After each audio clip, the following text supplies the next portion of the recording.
Hi, welcome to Head Start, the podcast for race directors and the business of putting on races.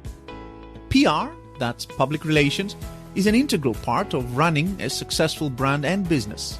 It is the art of communication and storytelling. It's about appealing to communities and stakeholders, forging relationships with media, and playing the marketing long game. Yet, as my guest today, PR pro Meg Treat of Treat Public Relations, rushes to acknowledge, it often gets a bit of a bad rap.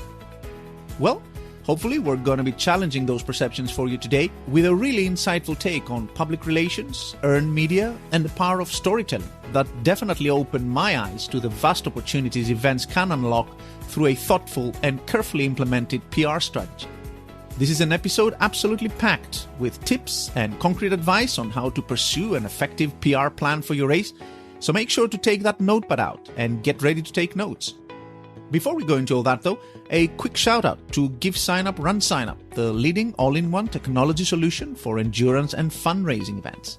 More than 22,000 in-person, virtual and hybrid events use Give Sign Up Run Sign Up's free and integrated solution to save time, grow their events and raise more. We are super grateful here at the podcast to our friends at Give Sign Up Run Sign Up for continuing as the podcast sponsor for another year and helping bring high-quality free content to the race director community. And if you'd like to learn more about Give Sign Up Run Sign Up and how their industry-leading technology can transform every aspect of your race, do make sure to visit runsignup.com. That's runsignup.com. Okay, let's get into this amazing episode.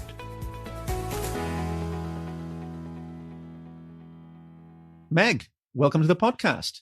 Hi, Panos. Thanks so much for having me on. Well, thank you very much for coming on. So where are you joining us from today? I am in Orange County, California, right smack dab in between Los Angeles and San Diego. And, for it being a fall day, it's shaping up to be a hot one here in SoCal.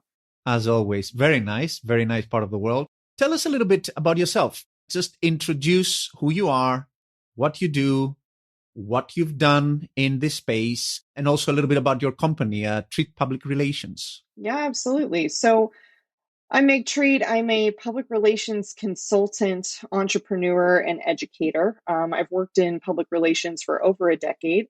I have worked in agencies all across the United States, and I've also been in-house with large and small corporations alike. I have a bachelor's in public relations, a master's in communications, and a certificate in strategic communications management. And I am accredited in public relations, which is a designation held by only around 3,000 of the 250,000 people in the United States that report working in my field. I split my time between two roles. I teach public relations at the collegiate level, and I'm really interested in helping to grow the next generation of PR professionals. But I am also the owner of Treat Public Relations, which is a specialty PR and communications agency focused on serving endurance events specifically. Treat PR is really my love letter to the endurance industry. I am myself a multi-time marathoner, ultra-marathoner, and triathlete. And I am so lucky that I have the chance to combine my professional passion with my personal passion for endurance sports. I've represented races all across the US from, modest, small nonprofit 5Ks to large marathon and half marathon events with thousands of participants. And I'm really excited that Race Day is back and that we can get back to sharing the stories of these events that make a difference in the lives of so many people and their communities. Awesome. Okay, sounds like we have the right person. Public relations, it's definitely a term that's a little bit confusing to me. I don't know about other people. So how would you define public relations as a function? Yeah, and I would say, don't worry on that. I'm pretty sure even my own parents are still unsure of what it is exactly that I do each and every day. And public relations has some kind of negative tropes associated with it too, right? There are people that think of PR folks as fixers when people have a big scandal, of being spin doctors who make things look good when they aren't so good. But I can tell you that any true public relations professional is really interested in sharing the truth and doing this so ethically. But overall, Panos, the easiest way to explain it is that public relations is about creating mutually beneficial relationships for an organization, brand, or public figure. So, compared to marketing, which is really focused on sales, sales can be the result of great public relations, but it is not the exact intended target of the things that we do. Primarily, public relations professionals are writers and great communicators because communications is the foundation of any good relationship, right? We're talking about building relationships, and whether it's personal or professional, being able to create an open two-way forum is so important. PR pros design communications for brands to help them make sure that everybody's happy in the end. The key audience and the organization, making sure that everybody wins and everybody gets a chance to be heard. Does that help answer your question? It does. I think you mentioned marketing there, which is interesting because in my mind, I guess you're saying that, I mean, public relations touches on a few things. When media relations in particular come to mind, I'm thinking press releases, which we're going to go into, and I can definitely see those serving multiple purposes, but marketing seems to be one of them in my mind. And as you say, both public relations and marketing sort of achieve some common goals, but public relations is a little bit broader than that, I guess. Yes, and it's a little bit more the long game. A lot of marketing tactics, especially advertising, are really focused on getting that sale, getting that person to sign up for the race right now, right? Whereas public relations is a little bit more about the building of that long-term relationship so that people keep coming back over and over again. I think too, as you mentioned, thinking about marketing and how it overlaps with public relations, many race directors are engaged in PR activities without even really knowing it because they're already marketing their race, right? PR can fall, with content creation, social media, creating those community partnerships with the nonprofits and other organizations that we support in our towns and our regions, even government relations when we're trying to get our local city council to approve our permits for our race, right? So those are all kind of things that I see race directors doing already. And as you mentioned, earned media is really the place where I see race directors not taking full advantage of the full PR suite. And media relations can have such a great impact on a race and helping to tell its story. Right. So earned media, you mentioned there, break that up a little bit for us. What exactly is earned media? What other types of media is there? What is earned media? Totally. So I think an easy way to explain earned media, as you mentioned, is kind of in showing how it fits in with all the other types of media and content that are out there, right? There is a great public relations and marketing professional leader, author named Jeannie Dietrich, and she's created this thing called the PESO model. PESO. And each of those letters stand for a different form of content or media. So there's probably a few of these you're already familiar with, again, because you're marketing your race, right? So there's paid media, which is advertising. Anything where you go to a publication, to a platform and say, here's some of my money. I would like you to share this message for me. And that platform or that publication says, yes, we will take your money and do that. There's shared content, which is anything that lives on social media primarily, or any other type of forum where you don't have full ownership of it. You sign up for a service to share out your messages and utilize that as a communications tool. Our owned media is when we share communications or content through something that we actually have full control over, like our website, our blog, our email marketing. And then earned, that last one, E, that we sometimes forget about, is a little bit different. This is where we go to someone who is a journalist, someone who is a blogger, any type of person with a platform and say, I have a really exciting story to share with you. And I think it's really newsworthy, important, and interesting for your readers, for your audience, viewers, listeners, what have you. And just by the merit of the story being great, of it being compelling, of it being newsworthy, they're willing to share that message for you without there being any exchange of money happening. So again, earned media versus paying for that media.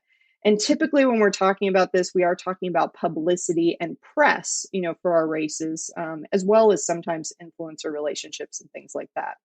Right. So there's something very appealing there about earned media, thinking of race directors, and I think I know them a little bit, which is the free bit. So you don't pay for it. So that makes it super appealing for sure. On the other hand, I do see why it would be something that people wouldn't think of immediately and wouldn't necessarily invest time in. I think it might sound a little bit exotic and out of reach for most race directors. I'm thinking particularly, sort of like middle of the pack type race directors, right? Totally. And I think that you're right, Venice. It's really can seem super time consuming. It can seem kind of mysterious and weird. Like, how do I really talk to journalists? How do I get in touch with them? And what do they really care about? And these are questions that we kind of inherently know the answers to, but I'm hoping that, we can shed some light on it today, that it's not so mysterious and not so out of reach. It's actually something that with a few quick, changes and updates to your race marketing plan, you can go ahead and start utilizing and taking advantage of. Yeah. And I think is it fair to say that I suspect race directors think that, why would a journalist take an interest in me or my race and stuff?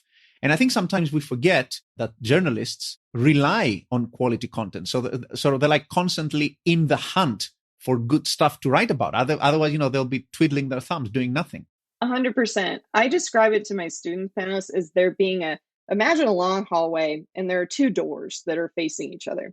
There's a journalist standing in front of one door and there's a public relations professional standing in front of the other. They both have a key in their hand. The journalist looks at the PR professional and goes, I've got an audience behind this door. I would love to give you the key. I would love for you to be able to talk to them, but I need really good stories. I need really interesting sources and subject matter experts to talk to. Do you happen to have that? And the PR person says, well, I have that behind my door and I'm willing to give you the key so long as we can share it with the audiences that you have back there. So it's really about creating this open line of access to the two things that the other wants. And, having this really interesting relationship where again, like you say, journalists need to feed their hungry audiences who want to read about interesting stories and who want information. And so it can seem like, especially too in our day and age when there's so much news and when there's a 24-hour news cycle for many, types of news sources, that maybe my story doesn't matter. Maybe my story is too small. But I actually think that in some of the messy and hard to read news that's out there today, that it's really extra important that we tell stories about community events like races, and make sure that they're getting a chance to shine and show how people come together and create community. Right. So let's sort of unpack that a little bit more. So first of all, is it possible that any race can have a story, right? When I think stories, I think, like epic stuff, super unique stuff, like I'm thinking Badwater, that kind of race, right? Only the really iconic, really, like things that you would talk over a dinner table. But can my local 5K have a story to tell? Yes. And this is the reason why it bums me out when I don't see race directors utilizing media relations, is because a endurance event, no matter its size or scope, is inherently newsworthy. And we can talk a little bit more about what makes something newsworthy, what the elements of newsworthiness are. But, commonly when we look at news, it's about something new, something that's happening right now, and something that's happening in the place where that audience cares to know about.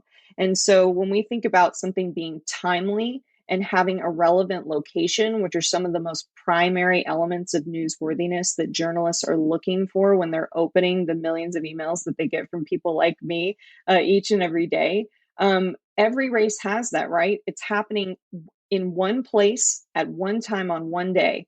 And it has to impact. Almost every race that I can think of that I've ever run has a community partner, creates economic impact in the city that it's in by bringing in folks who, are coming from out of town to run that race, but even for the locals who are going to go out for a celebratory brunch after, right? So when we think about impact, when we think about location and timeliness, these really key elements of newsworthiness, every race can say that it has that. I'll give you an example. I used to represent a great race in Tallahassee, Florida called the Trash Dash 5K. It was a very modest race, brought out a couple hundred people to run on a cross-country course there in the capital of Florida. Now, on the surface, this race might seem very small and like something that isn't particularly newsworthy, but we actually gained tons of media attention for this race because we were able to start highlighting some of the cool stories that made it extra unique. In this instance, it was run by the local sustainability nonprofit, so that being part of the Trash Dash name, but also they had chosen a course for this nonprofit 5K fundraiser that was perfect to match with their sustainability mission. This cross country course was built on the landfill that used to be in town and had now been turned into this beautiful greenway and trail that was, bringing in cross country teams from all over the place for national championships and major competitions. And so to be able to tell people that they can help our town become more green and really affect sustainability here in the Tallahassee area by also running in this beautiful place that used to be the dump is kind of a funny concept and made for a really interesting and unique story. So I think that, for the most part, of course, this race was already going to have some newsworthiness to it again, because it was happening one day, one time nearby to the reporters that we were mentioning to, but also that it had something especially unique about it that I think many races can find if they only know where to look for it. Yeah, I mean, to me, when you were going over that example, I thought, wow, that's such an amazing story. But that's probably because you went over it. The question is, for a race director who doesn't have your talents and experience and expertise, I totally get what you're saying about the fact that, the fact that you have an event that happens at a time, at a place, and it benefits a good cause, that alone is a story, right? I mean, there's the seed there. So I can definitely see your point that all races can have a story. But then all the other stuff, like the little nuances and the how it ties with other things, like where can I start looking to find those elements or develop those elements in my story to make it more newsworthy? For sure. I think first, understanding some of the other elements of newsworthiness can help. But also, too, just taking notice of what some of the common kind of archetypes and stories that are being told in your local news, or even in the news that's being produced by some of the major players in our industry, like Runner's World, can really be helpful to you as you start to think about how they apply to your own race. I tell my students all the time that the best way to understand newsworthiness is to be someone who digests news. So definitely take some time to check out what's happening in your local community, what people seem to care about and be reporting on. But I think a couple things come to mind. So first, some quick ideas for different stories that your race can probably tell. The first is human interest stories. Whether it's yourself as the race director, that you have a unique story to tell about how you came to create and found this race, or even came to be the leader at this race, can be a story in itself. But also look to your participants and volunteers. Is somebody, running your race and at the same time raising a huge amount of money for a cause that they care about? Is somebody overcoming a disability to cross the finish line at your race? Is this somebody's 500th marathon that they're going to be running while they're there with you? As well, do you have elites or other famous folks from within the running community or within your local community even? Like, is your mayor running your marathon? Is there something to be played with there? But also your volunteers, of course, too. The people who help you produce your event and your sponsors can be another nice place to shine that kind of human interest story light on your race. The other are milestones. If you have just reached a record amount of participants registering for your event, if you've raised a new amount of money that is particularly large or beats the fundraising that you did last year, or even if, this is going to be the year that the 100,000th person, crosses the finish line of your marathon. Those are kind of some fun stats and milestones to think about that give that quick little twist to your story. Brand partnerships are big too. I think that the other reason that media relations can be a big benefit to a race director or an event producer is that they're a chance to make more value for our sponsors that come in, right? if we can shine a light on them and share that we are partnering with them to produce the race or to bring a special experience to race participants as a part of the partnership, those can make sense for the business section of your paper, for the community section of your paper. Again, too, we keep coming back to, right, most races have some type of goodwill or social responsible element to them. And so those are always great stories to be shared and worth highlighting. If you have a new nonprofit partner, again, if you've reached a certain amount of money that you've raised, or if you can provide other stats like, removing, our cups for our race has helped remove this much waste from our local landfill, things like that. The other two things to keep in mind are a little bit more fun and fluffy and something that you've probably seen a ton of on the internet, but listicles are a great thing to think about for your race. Is there a countdown of the 10 events that you need to be a part of in your community this November? Is there a list of the top 20 races that allow strollers to be pushed while they're in it? Thinking about those lists, and even how-tos can be helpful. Can you provide a story for your local paper that's, the 5 steps for preparing for your first marathon that then, they can provide in the weeks leading up to your race? And of course, I think you've talked a lot about race reviews in a recent episode, Panos. The other great thing to do is see if bloggers, even if local media themselves who are runners, would be willing to come participate in your event and then, do a write-up about what their experience was like. So interesting. Now, the stuff you mentioned towards the end of that list, including lists and how-tos and stuff, I would probably put down more as kind of content outreach type stuff, less about necessarily newsworthy. Let's wrap that up just since we're at it. So these lists and these how-tos, let's say I write, I'm a local event and I write a how to train for a 5K or whatever, like a couch to 5K thing. What would be my angle, first of all, in bringing my event into that content somehow, rather than instead of like a coach writing that? And where do I go with it? So like, what's the actual steps of, I'll do a how-to on training for a 5K, and I want to get my event in there and I want to push that out to as many places as I can. So how am I thinking through that? Yeah. So one thing that we have to remember too is that the news landscape right now is kind of tough. It's certainly traditional media has seen a drop somewhat in its traditional readers and viewers, where people are actually holding a physical paper or a newspaper or watching the news live on TV. Instead, much of it's being consumed online, right? And as a result, many newsrooms are much smaller than they used to be.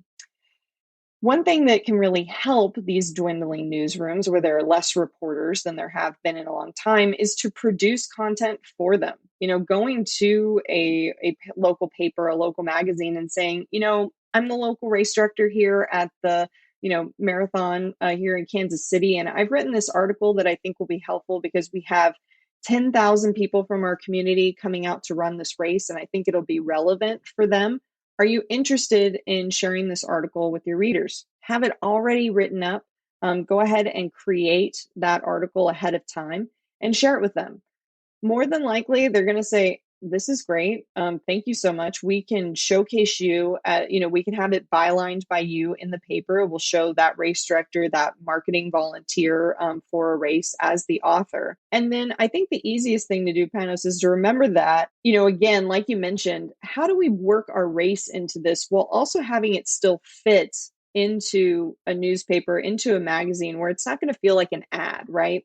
So I think taking a really, journalistic approach to the way that you write it, thinking about, making it compelling, but also not hammering home too hard throughout the article about your race. But a couple things you could do. At the very beginning, you can mention, of course, why this is relevant.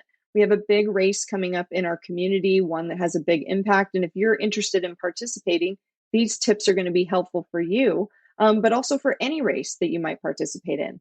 Go into the article, go ahead and focus on providing those real relevant tips and making sure that you're driving it home for any runner anywhere. And then in your closing, you can remind people that, again, this race is happening here in our community, and you can register here at this website address. And it's as simple as that. You're able to tie in your race. And I think too that those editors, those journalists who might be vetting this article that you're submitting, because you're doing them a solid by, writing this content piece for them and helping them fill some of their pages, that they're going to be okay with you mentioning, and plugging your race briefly at the start and at the end of that article. And I think we sort of started to stray into press release territory, which is great. So many things to talk about press releases because I see a few of them as well for our website. And, the point you were mentioning there about not being too salesy, like make sure that a journalist might be able to just pick that content up and just publish it immediately. Like, so difficult, so simple things to just put across to people. But first of all, press releases, when we're talking about, the kinds of stories that you were mentioning earlier, highlighting your good cause, stories about your athletes, would these things be part of like a press release schedule? Or would press releases, like in my mind, probably be a lot more about, registrations are opening, or, early bird is done, or we brought this sponsor on board? Is basically any piece of newsworthy content could be subject to like subject matter for a press release? It couldn't. And you're exactly right. I think that, many of the things that we just chatted about, human interest stories, those how-tos, those are not appropriate subjects for a press release in particular. It should be reserved, a press release, for something a little bit more monumental and something that somebody can do something with. I think that, many of these stories that we're talking about sharing don't have an immediate call to action, right? They do inherently have that ability to get people interested in and educated about our race. But press releases typically need to have tons of meat, tons of details. They should be completely fleshed out and answer all of the questions that a journalist or a person might have.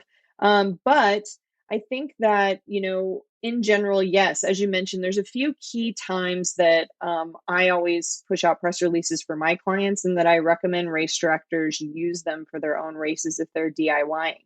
That's when registration opens. If there's another development in between registration opening and our actual race day, like some elite athletes signing on to come out and be at the race, if a big sponsor signs on, right? But then the next press release would be that post-race press release that wraps up all of the impact and all the things that happened on race day.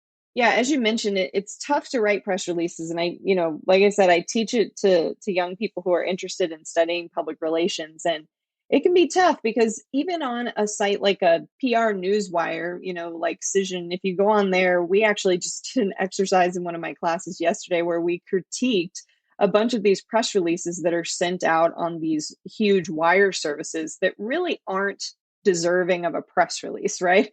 That don't have enough meat, that are really short, or that aren't written in the right style. And I think that that's a big part of it that you mentioned. How do we make sure that, journalists see this and are able to actually utilize it very quick and easy? A press release should be a journalistic style article that, if they copied and pasted it into your local paper, into a magazine, it would look like it belonged there. And, of course, most journalists will end up creating their own article off of it. Many will go ahead and add their own flair and information to it. But in general, it should be something that can be utilized quickly, easily, practically copied and pasted into a publication. Right. As you say, it's supposed to read as if a third party wrote it. But of course, a third party didn't write it. And lots of people write those. And, they go a little bit crazy sometimes with superlatives about their own product or event or whatever, right? And it doesn't help, does it? No, mostly because a journalist will open it up, read it, and realize that they can't do anything with it. They're going to be like, oh, they didn't understand the point. So much of PR, it's so silly, is really about formatting. It's about knowing the way that journalists want information served up to them. And so when we're talking about a press release, you're 100% right. The first thing that you can do, to try and write like a journalist, is to avoid any type of exaggerations, any extreme adjectives that aren't relevant to the story, and sticking to the plain old facts. It can make a press release feel kind of boring when you read it, but you have to ask yourself, instead of it sounding bombastic and really energetic the way that a blog post or an email might, you have to ask yourself, does it have all the information that somebody needs? And is that compelling information? The next thing is to use the inverted pyramid.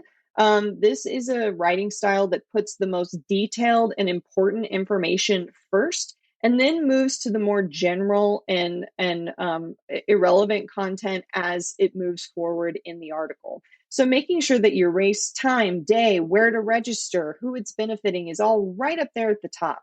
Then, you can add in a quote from yourself or maybe one of your participants or elite runners who are joining you. But then, details like all the different events that are included in your race. Like if you have a 5-miler and a 5K, if there's going to be certain elements on the race course and different types of support available. And then moving out to who is the organization that's putting this on? What do they do? Moving through the hyper-specific information that if somebody only read the first paragraph, they would still be able to do what you want them to do in the end. And to that point, the other main thing I can tell you is that we need to have a call to action in a press release. I see people miss this so often. They just report the news and they get so worried about writing in that journalistic way that they think, oh, adding a link to my registration site is, it's not altruistic. It's too much feeling like an ad. But if you check out your local paper and you read, real articles that are being posted in there about community events, they absolutely tell people where they can go register, right? Because that's one of the questions that readers, viewers, audiences will have when they hear about your event.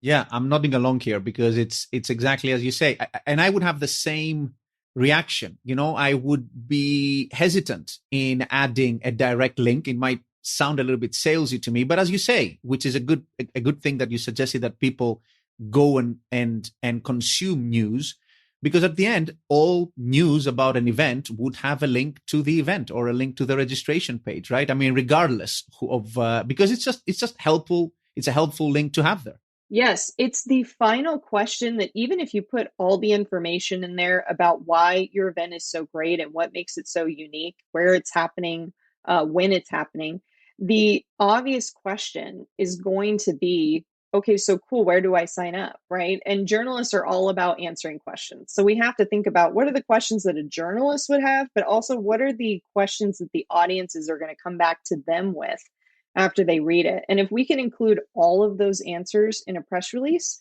we have done our jobs. And is it also okay within that stale, factual press release for me to maybe mix in some of those more interesting human interest stuff, like just a dash to make it a little bit more exciting for people to read? I would say that if you're doing this for the very first time, DIYing your press release, I would be careful with peppering in some of those more, stories that are a little bit less facts and a little bit more content focused, just because it's a hard line to walk. I can think of when I have peppered it in effectively and found a creative way to share those stories. But of course, I'm writing press releases with my eyes closed. So, I think that it can be a tough line to walk. One thing that I would say is, if the human interest story is related to something that's happening as a part of your event, like Meg Treat is going to be leading a pace group, right, in your half marathon. Absolutely. Make sure that you're including that he's a part of the event. That's a fact, right? Maybe you're having Shalane Flanagan give a talk at your expo. Absolutely. Include that. Again, maybe, things like, oh, the mayor is running, or so-and-so who's raising money for, breast cancer awareness is going to be running their 50th marathon at the event.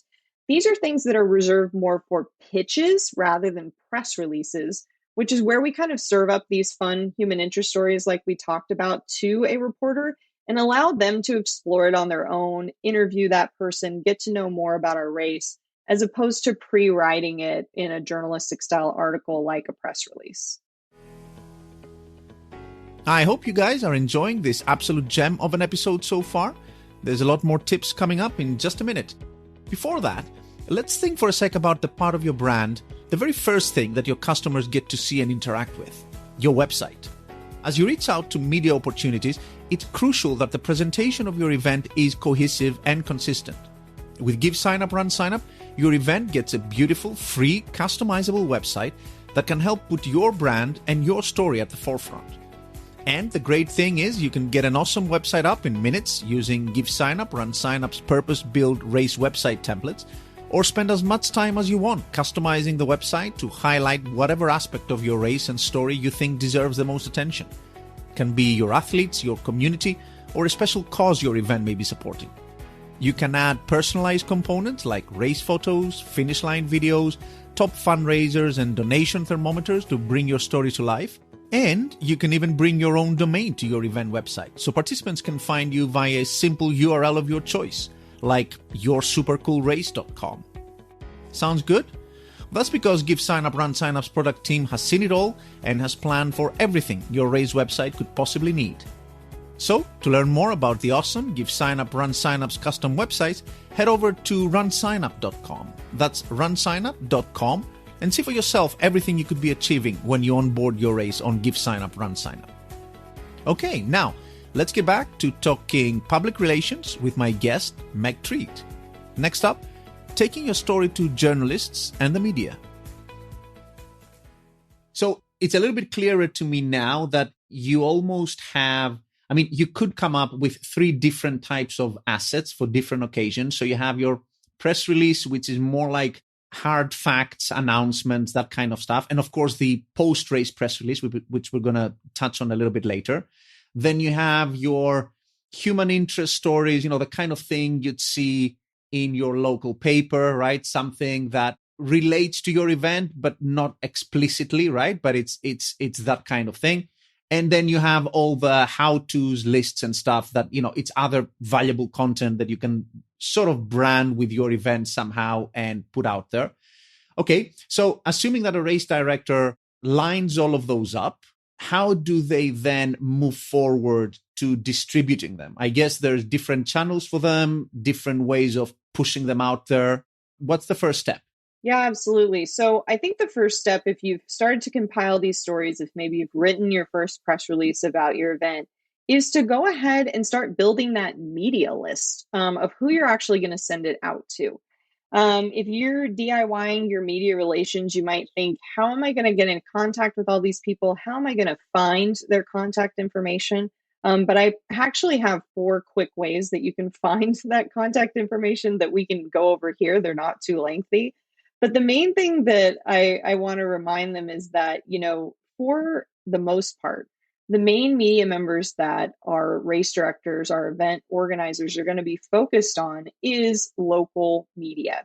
Yes, we can go after those great Runner's World articles, maybe even Outside Magazine if we have a big, impact on our outdoor community. But for the most part, 90% of the people you're going to be reaching out to are there in your local community, only reporting on where your race is happening. We want to keep that in mind as we're creating our race assets, right? For our public relations, that we are bringing home that local focus. But here are the 4 ways that you can go ahead and find those media contacts. The first is mastheads. So I usually show an example, and of course, here in the podcast format, it doesn't make sense to show it, but if you go pick up a copy of your local paper, of your local magazine that's covering your area, if you go get the actual physical print copy at your Barnes & Noble or at the local newsstand, many times you can open to a page that has a list of all of their reporters and editors, and it will actually have their email and their phone number listed right beside their names. So that can be a really easy way, is actually going to get the analog version of that publication. And many times their information is included there in print to reach out to them. We also have contact pages, which I know is kind of simple and folks might think about already. But if you go to your local paper's website and head to, newsroom contacts, their masthead there, to learn about who is actually doing their reporting and editing there, even your local TV station, your local radio station, it's often very easy to find their contact information on their website just because they are hungry for local stories, right? They're not getting inundated the way that maybe Savannah Guthrie on the Today Show is probably getting inundated with emails. Another way to find it, and this is a little bit more of the sneaky way, is sometimes I'm looking for a reporter's contact information and I just can't find it. I've been hunting. Where is this local community reporter's email address? I cannot figure it out. It's listed nowhere. I've Googled it. I have, called and nobody picked up at the newsroom. What am I going to do? But as I'm in my search, I find the email for someone else that works at that same newspaper. I noticed that the way that their email addresses are set up are first name dot last name at abc10.com, right? So I can take a wild guess, just like, we would notice in our own organizations, right? That maybe we work out as a part of our day jobs, that we all have the same style of email address. So if I know that I'm trying to reach John Doe, the local community reporter, and I see that Jane Smith's email is jane.smith at abc10.com, I can take a wild guess that John Doe's email is john.doe at abc10.com. It never hurts to go ahead and send that email, right? It could be that you have it wrong and you get back one of those undeliverable messages, but most of the time it's going to go through to the right person. So do the sneaky work to find one email address, because if you found one, you found all of them. The last one is Twitter. Now, I'm critical of Twitter. I'm on it because I'm a PR professional. I need to connect with journalists, and many journalists use Twitter very heavily. But I know that Twitter can be kind of an ugly place filled with angry people. That said, if you're trying to DIY your PR, it's worth at least getting an account so that you can check out journalists' Twitter pages. Very commonly, they'll have their email address in their bio on Twitter or in a pinned tweet, because they're often, getting people reaching out about pitching them. Another spot to look is to hit tweets and replies as opposed to just tweets on their Twitter page, to see if somebody's asked for their email before and they've sent it in a reply. And then finally, if you really still aren't turning it up, but you find their Twitter page, it is okay to reach out to a journalist via social media and say, hey, are you okay with me pitching you here on Twitter or sending a press release to you here on Twitter? Or would you prefer that I contact you somewhere else? More often than not, you're going to get a response and they're going to say, sure, send it to me here, or provide that email address to you quick and easy. Super. Okay, now speaking of reaching out, if I do this over email, what is a good way to be concise, but also put in my email everything that the other person needs to understand why I'm writing about, right? So what's the right balance to strike? Sure. So if we're sending a press release, we do want to keep in mind that we should never attach a press release to an email as a Word doc or a PDF. You actually want to copy and paste your whole press release into the body of the email. Number one, many reporters have it set where attachments don't come through to them because they could be getting viruses and things like that.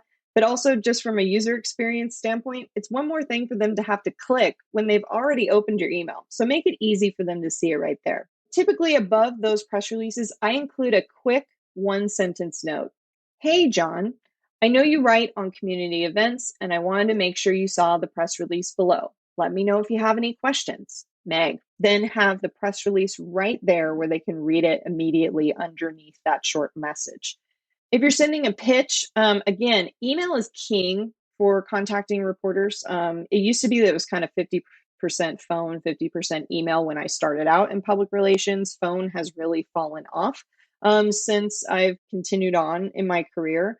I think because journalists are outnumbered by PR people like me. There's about 6 PR professionals for every 1 journalist, which can mean that their email addresses are overwhelmed with queries. But you always want to send these notes about stories, about press releases, about media alerts through an email. And again, always putting your message directly in there, not attaching it. For a pitch where we have a human interest story, where we have an elite runner coming to town that maybe they might want to interview, or, anything related to our race that we might want to help a reporter experience and understand, that's not appropriate for a press release. It's a simple 3-part formula for writing a pitch. We put an attention-getting opening line that, is either related to how this impacts the community, putting all that newsworthiness right up front. We then jump into a paragraph that provides some more details. Shalane Flanagan is a famous runner and author. She's the previous winner of the New York City Marathon, blah, blah, blah. All those key details about why, again, they should care. And then we end it with an ask.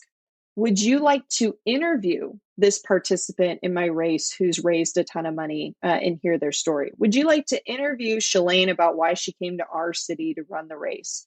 Would you like to interview our race director about how this impacts our local community?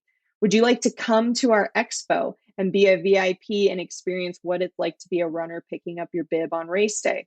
Whatever it is, we want to make it really clear for the reporter. Are we telling them, we'd like to offer you an interview with someone, we'd like to offer you an interesting experience, or we'd like to offer you a chance to even try out our product, come run our race?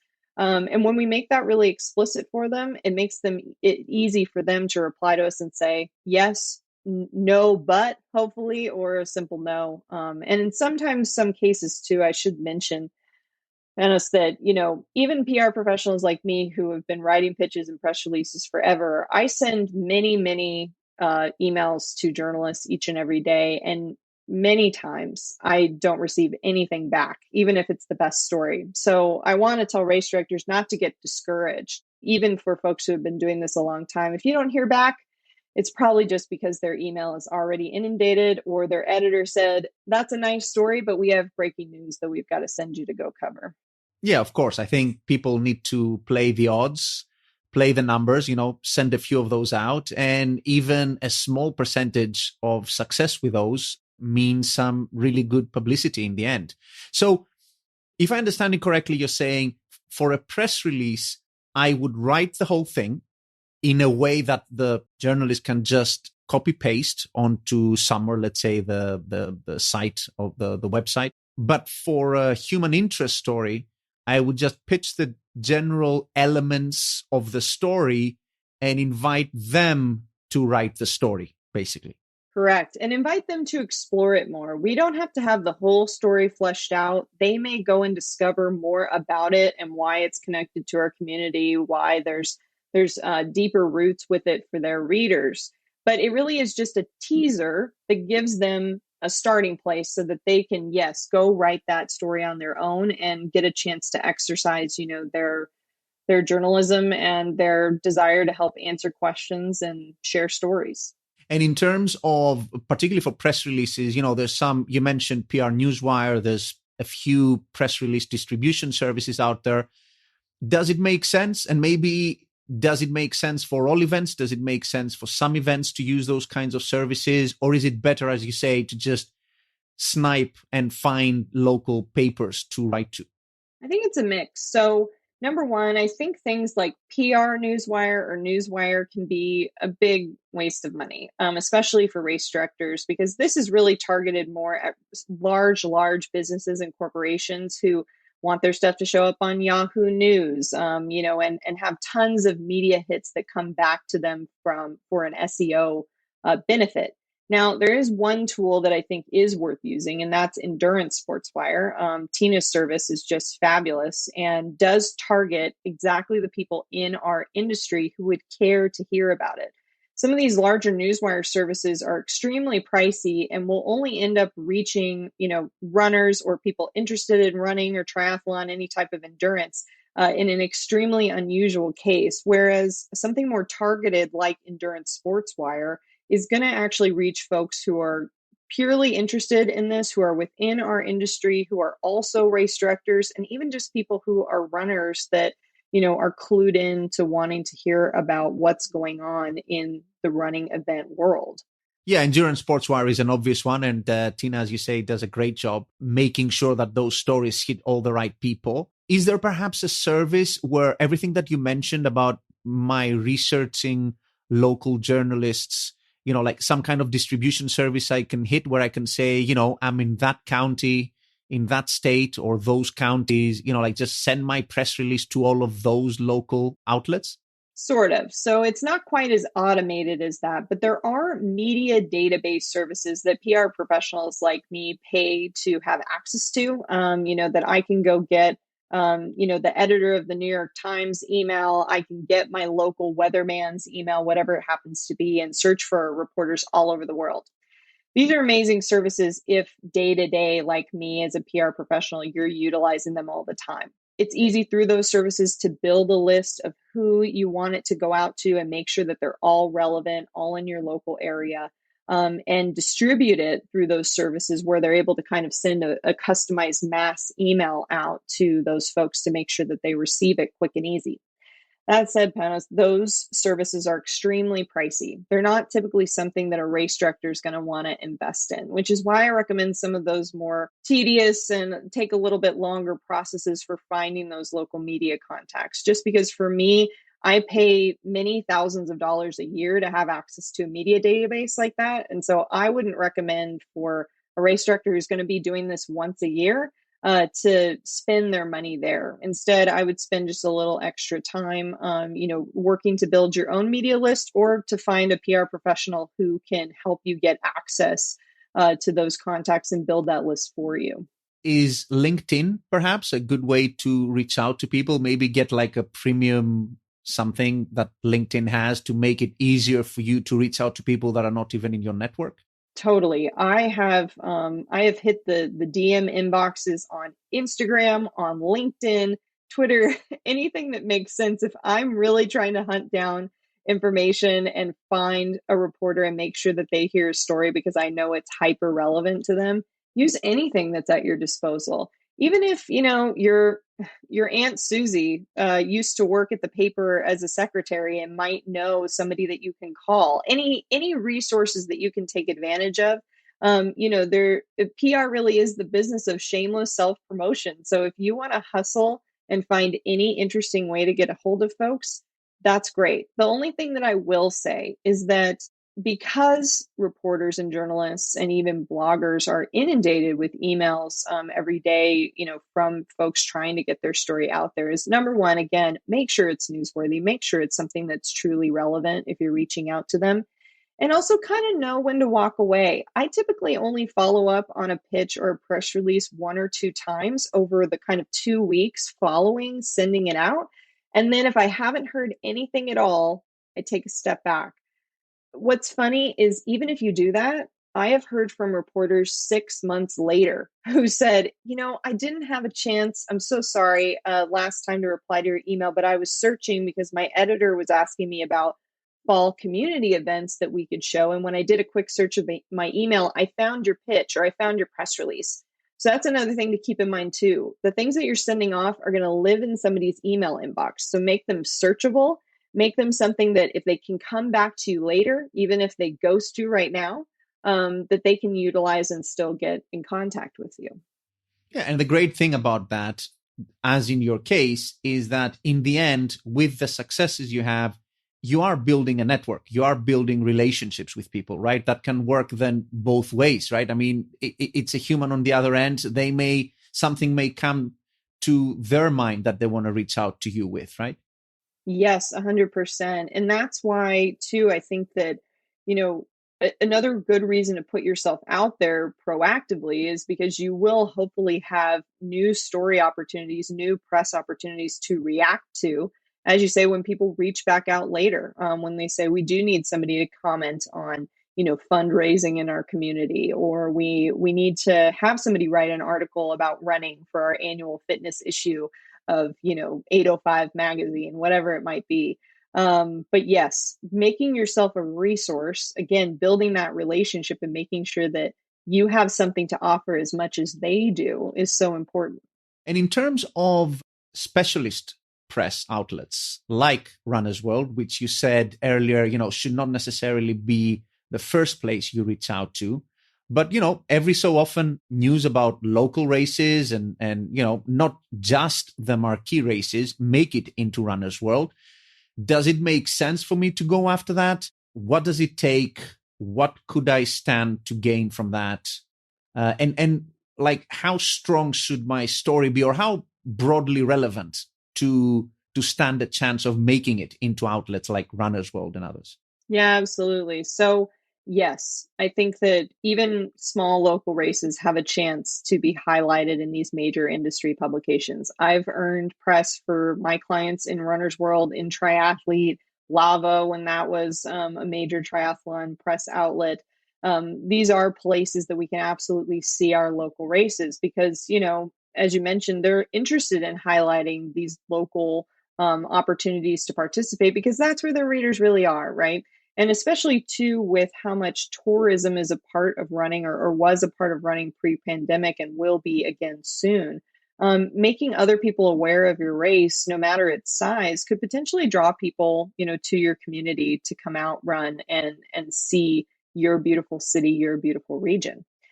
Now, as you mentioned, I don't think that it's something that during the heart of the season around your race, in those 6 weeks ahead of your race and in those 6 weeks after, where you're really powering in and trying to get everything wrapped up for the actual production of your event. I think that that's the time to be focused on your local media and to really drive all of that home. In the off season, when you're starting to prep for next year, when you're starting to take your lessons learned, set dates as things are starting to turn up, that's when it's a good time to start working on these larger publications. And that's for one main reason. Magazines like Runner's World and other national level publications have a much longer lead time for the news that they produce than your local media. The person from your local paper could talk to the runner that's set to win your race today and have it in the paper tomorrow. You could be going into the studio to do an interview for TV this weekend and it will air on Monday, right? It's a very fast turnover. Whereas Runner's World, and even, larger productions like a Today Show or some other type of morning news, they're working on stories months in advance for the most part, unless it's breaking news. And so, especially with a magazine like Runner's World, they're typically wrapping up the articles that they're going to be putting in a certain issue 3 to 4 months ahead of when they're actually going to publish it. So that's something to keep in mind that, if you're trying to get out the word about your race for this year's event, like come register for our race that's happening in 6 weeks, that's just not going to happen in a Runner's World type environment. Instead, it's better to be looking for opportunities to be included in the top 5 races where you can run with your dog, or these are the most scenic marathons in the nation, things that are going to be able to showcase your race in a more long-term evergreen way than just publishing something about this year's event in particular. And does it make sense for me to plan to invite local journalists or even specialist press journalists out to my event to cover it? Yes, absolutely. There's never going to be any moment more newsworthy for your event than the day that it's actually happening, right? And I think that the main things to consider are that, there's tons of visual opportunity for sharing stories, whether it's static photos that are going to be included in a magazine or a newspaper, or if it's video that's going to be shown on your local TV news station. But there's tons of visual newsworthiness that's there on event day. And then also audio news too. I think people forget about radio, but your local NPR station is going to love to hear the blow of the horn that starts your race, the runners cheering, the sound of the pounding on the pavement. Those are all things that can be utilized by radio. This is the big day, so make it count. The easiest way to invite media to come out and cover your race on race day is something called a media alert or a media advisory. They're kind of interchangeable terms. But this is basically, I don't know if you might have seen Panos, like in a party store, you can sometimes get those pre-written or those invitations for a kid's party that say, what? James's birthday party, when? July 31st, whatever it is, where you kind of fill in the elements of what somebody needs to know about your party. A media alert is basically one of those. We say, who's putting on our event? What is it? Describing, a really rich and interesting, event and telling them all the things that are going to happen. Where is it happening? What time? Who are the people that you can interview while you're there? And what are some of the photo and video opportunities that you're going to be able to seize if you come?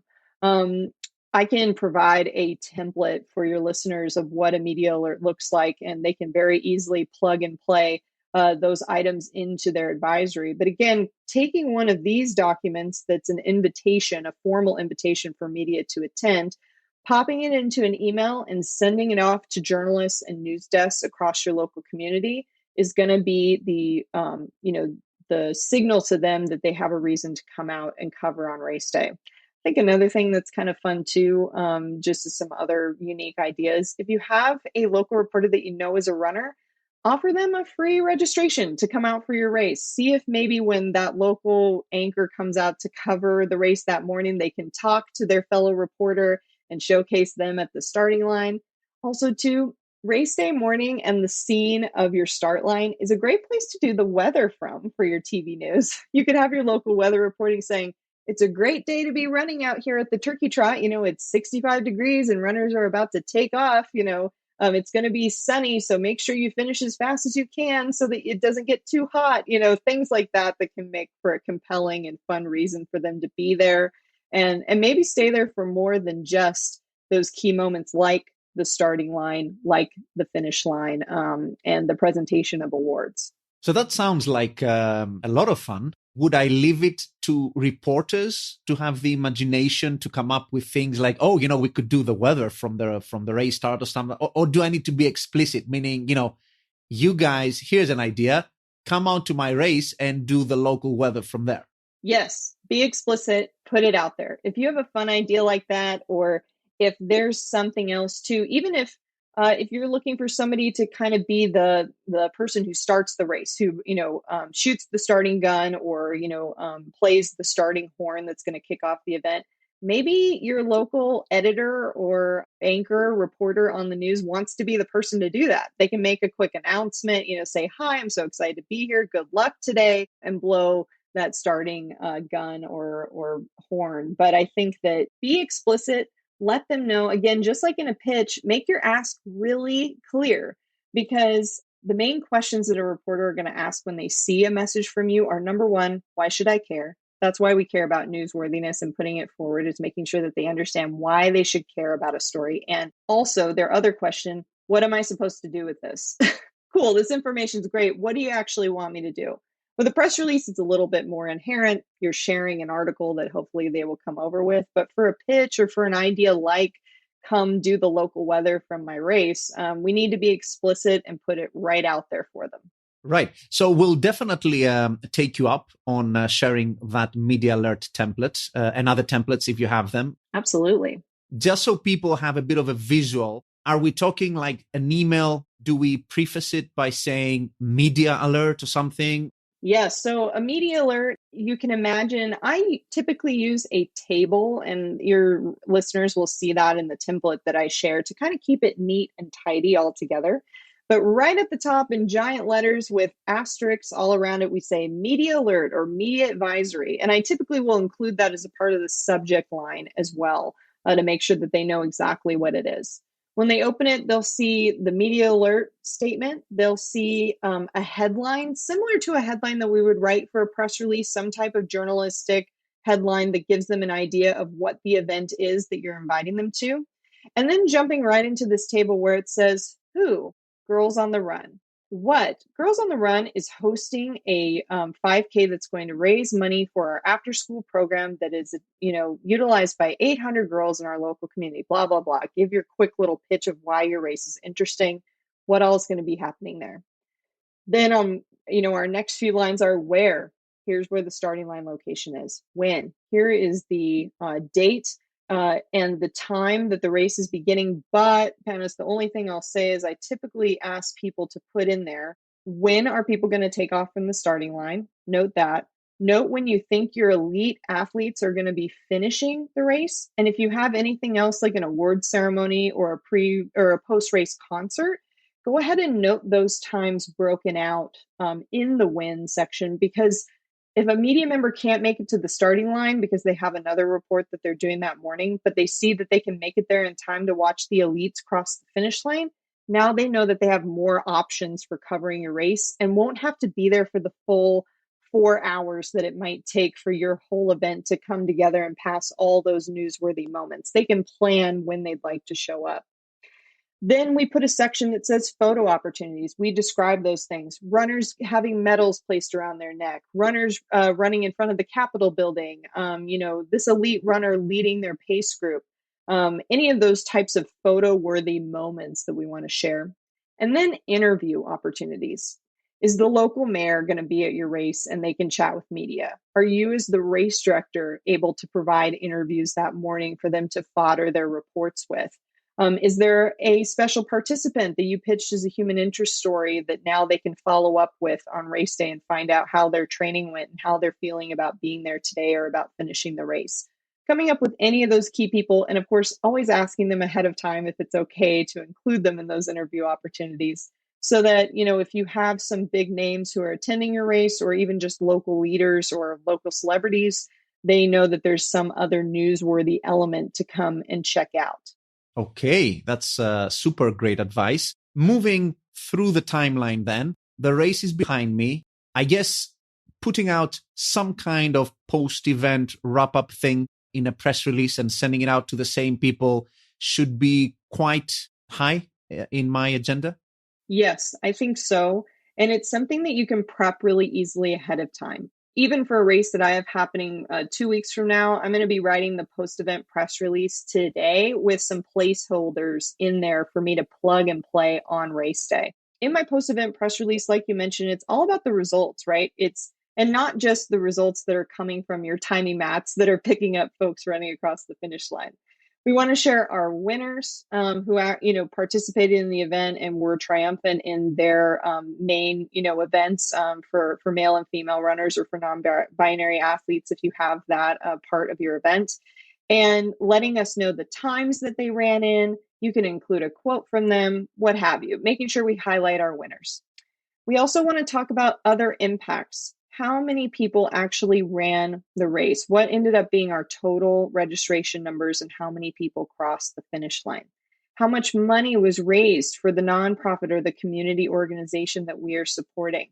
Do we believe that there was a certain economic impact on our community that we've already made an estimation of? Were there runners from this many states, this many cities? Were all of the cross country teams in town in attendance of the event?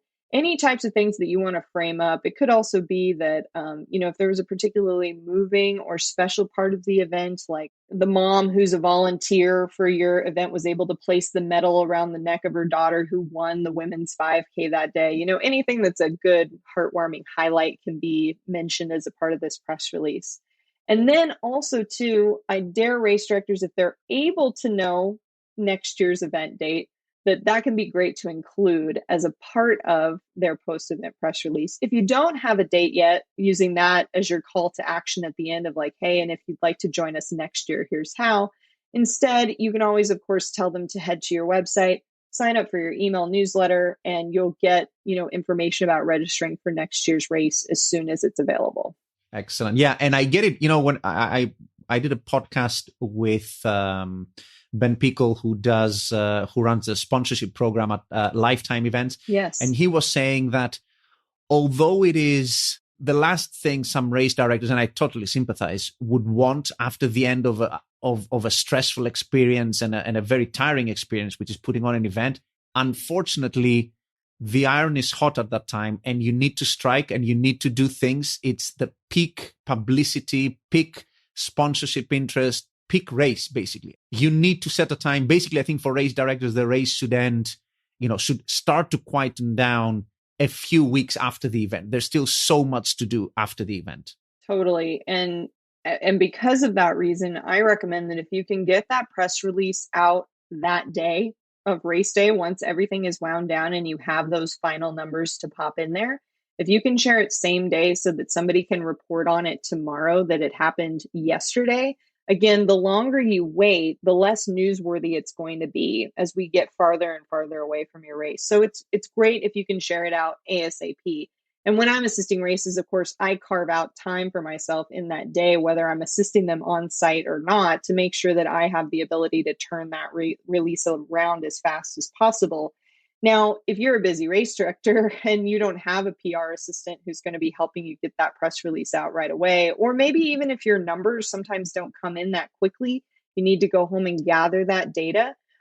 It's totally okay to wait till the Monday after your race to share that out. As long as you're getting it out within a week of the race happening, or, on the next weekday post, event, that is going to be still relevant and helpful for your news. So if that's really something that you can't do, you can't, you're coming home from race day and you're spent and you want to lay down on the couch and have a beer and not have to think about race day anymore for a minute, and want to wait till Monday to get that press release out, that's not going to shoot you in the foot. But, 2 weeks later, a month later, this is no longer going to be relevant news. And you might as well not send a press release at that point if you've waited that long. Yeah, I think that makes sense. Last area I wanted to touch on, personal PR stuff. And you see this sometimes more with some races than others.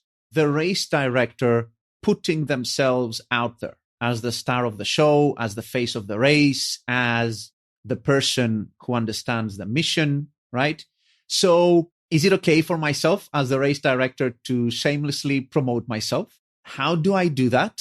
What do I have to give to the media as the person who puts all this together, so I can then maybe get some personal interviews or generate some interest, or put myself on TV or other media? Yes. So if you are willing to step into the spotlight for your race, I love it. Do it. I love somebody who is brave enough to take up that mantle and step up onto the stage and be their own spokesperson. I think that if you are somebody that is interested in doing that, if that's something that you would like to do, you are the no-brainer spokesperson for your event. You know the most about it. You have the answers to all the questions that a journalist might ask. And it makes sense, just the way that we see CEOs giving interviews for big brands that they might oversee, right? The leadership of an event, a brand, an organization is the natural person that people would like to talk to. Now, not everybody loves being in the spotlight, right? If you hate being in front of the camera, if you know that you get really nervous and stumble over your words, or if maybe you've heard some feedback from other people that you're a bit of a loose cannon or have trouble with staying on topic, it might be okay to either elect to, opt out of being your spokesperson, or to take other people's advice and know that it's okay to bring somebody else into that spotlight. But either way, it's great to have a spokesperson, whether it's you or someone else. It could be a volunteer, a participant. It could be, the local city council person who runs in your race every year that is very media trained. I'm even working with a race right now who we actually have an ambassador and kind of spokesperson for the race who's a local reporter. So there's lots of opportunities for building relationships. But I'm always extra happy if my race director is interested in stepping into the spotlight. So if you're interested in doing that, as far as including it in your media relations activity, it's as easy as offering yourself up, right? Would you be interested in having me on to talk about the New Year's Day 10K? Would you be interested in hearing about how I think community events are going to impact us in 2022 post-pandemic? You're an expert. You might not think of yourself that way. Maybe you're a race director on the weekend. Maybe you have a day job where you're an expert accountant, but you really love running and putting on a 5K for your local nonprofit. And that's just something that you enjoy doing in your spare time. But because you are the one that puts this on and is the leadership of this event, you inherently have some expertise and kind of some star power that goes with that. So trust yourself, trust your ability to share what you know about events, and know that there's nobody better to do it than you. Yeah, that's a really good point. I think, the pandemic was definitely not a particularly bullish time for the industry, but it was a great time, I guess, silver lining, to have put yourself out there, hopefully it's behind us, as an expert in the event industry and what that does for the local community. And, to have been out there, and I saw that with many race directors, and just, yeah, I mean, you are the expert in that setting. You're the person who can speak to what events do and what they offer and how we miss them and all the positive things that they help contribute that unfortunately we lost with the pandemic. Yes. And I know that this episode will live on post-pandemic, but I do think it's worth mentioning that if your race is coming back for the first time since COVID, that's a newsworthy element. If you are getting runners together for this marathon, for this 10K, for the first time since this horrible thing has been going on, that in itself is newsworthy. Something unique is happening. Something is happening for the first time in a long time. So don't be afraid after this horrible couple of years to use that to your advantage. COVID already took a lot of things away from you. So see if there's a way that you can utilize this uniqueness that it's giving your event in a post-pandemic world, or even showcasing how safe your race is being, how you're taking safety and health as a precaution for your participants. Those types of things are things that media are still talking about today with the pandemic, continuing to linger. So don't be afraid to play that to your advantage. Take advantage of COVID as much as you can. There's no harm in giving it a swift kick in the butt by, being able to earn some media from it after, it paused your event for a couple of years. Yeah. And there's tons of stories actually out there I see on local media about this race is back after 3 years, or as you say, protocols, makes for a good story. We're putting on this race this year, and this is how we're making it kind of safe. And people must be bored, absolutely dead bored, with all the COVID stories. So, it's great to have a break and have a ray of sunshine through your local news. Yes. So, Meg, this has been just absolutely packed with great tips. If someone wants to follow up on any of this or wants to reach out to you, maybe, get your help on some of this stuff, how can they reach you? Yeah, so folks can follow me super easy on LinkedIn or on Twitter. On there, I'm Meg Treat, APR. They can also follow Treat Public Relations on Facebook and on Instagram. And they can visit me at treatpublicrelations.com. I've got, information on the races that I represent, as well as, how I help races all outlined there. And like I said, I'll make sure that we have some templates and some other resources available for your listeners. And I'll create a special link for that you can include in the show notes or share out to them after this episode is up and going. Super. Well, thank you very, very much for your time, for your insights. Lots of people are going to find this very, very interesting. Thank you so much, Panos. This has been a blast. And I want to thank everyone listening in, and we'll see everyone on the next episode.